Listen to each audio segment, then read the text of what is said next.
અંબાજીમાં સમગ્ર જિલ્લામાં 513 જેટલા ગુનેગારોનું લિસ્ટ તૈયાર કરવામાં આવ્યું। અંબાજી જિલ્લામાં કાયદો અને વ્યવસ્થાની સ્થિતિમાં સુધારો લાવવા માટે તંત્ર દ્વારા 513 ગુનેગારોની યાદી તૈયાર કરવામાં આવી છે।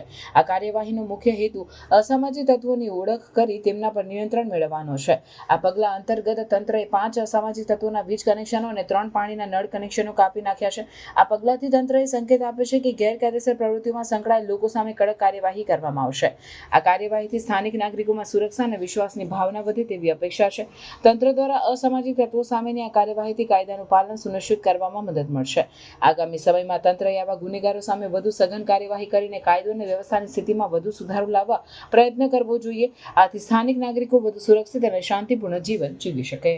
કાયદેસર પ્રવૃત્તિ કરતા ઈસમો જેવા 18 જેવા છે, 18નું લિસ્ટ બનાવેલું હતું અમે। એમાંથી આપણે 11 ઈસમો વિરુદ્ધ જે ગેરકાયદેસર પ્રવૃત્તિ કરતા હતા એમના નળ કનેક્શન કાપવામાં આવ્યા છે, અમુકના વીજ કનેક્શન કાપવામાં આવ્યા છે અને 3 જેટલા ઈસમોના જે ગેરકાયદેસર દબાણો છે એ દૂર કરવા માટે રિપોર્ટ કરવામાં આવ્યા છે।